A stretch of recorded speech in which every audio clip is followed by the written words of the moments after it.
Hey everybody, welcome to a video that I just thought I would do where I showcase the project that I was working on over the weekend.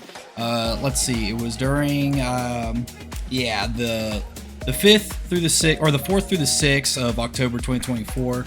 So this is just a showcase of a video that I was trying, or a game that I was trying to make for the Game Jam. It was supposed to be something simple and quick, but man, did I really struggle with this one, because it's definitely not like Gasp, where I'm just going over what each of the node does as I find out the stuff during my research and then share it with you guys. But this was actually my first real attempt, I guess, in a sense, of trying to make a game. So basically the Game Jam was it was a theme for food, basically. Let me actually see if I could pull that up real quick for y'all. Alright guys, here it is. It was pretty much what this Game Jam was over the weekend. It's called PP Jam number 12. And I joined this last week, during the time it was running, as you can see, from the 4th to the 6th. Basically, it was just a very simple weekend one because I wanted to just kind of test my skills, especially when I saw the theme and mechanics. It was like based on food, and it was no keyboard, just mouse. So I was like, you know what, I'll take a crack at it. Seems pretty simple, right? So then that's when I was trying to run through some basic ideas of what to do. And basically after, coding through this stuff, this is essentially as much as I got done. And so if you see the game, you can see that food just spawns, it rotates, they roll down, they fly down, and you eat junk food, you get negative points. If you eat like the fruits and whatnot, vegetables that you see, you get positive points. I wasn't anywhere near complete with this. This was just me trying to put stuff together. So as you can see, there was supposed to be a life system, a point system, and there's like a trigger box down here that was, oh, actually I did implement that. So yeah, you lose lives if the food is healthy. But I will say, even though it is a poor, a poor showcasing of a game that I made over a weekend, I actually did learn a lot, because one of the things that I did end up learning, which was interesting, was data tables.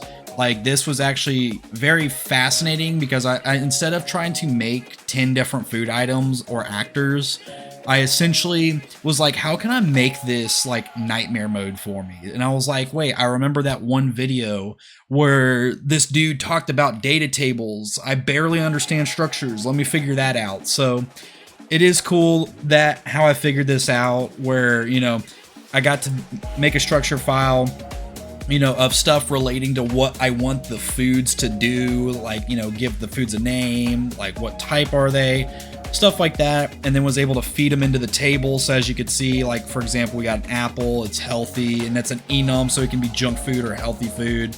The points, the 2D sprites I got from itch.io and whatnot, I used auto to kind of crop those out from the texture thing into actual sprites.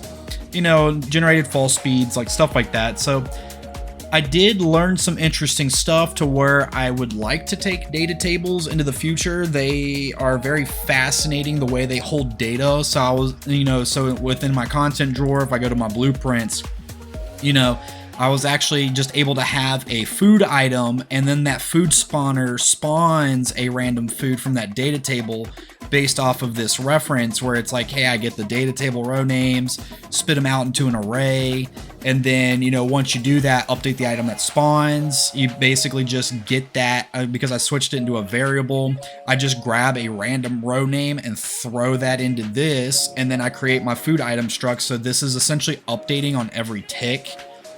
Although I did it for every 0.5 seconds, just because I wanted to randomly get me a food and then just throw it in there and spawn it.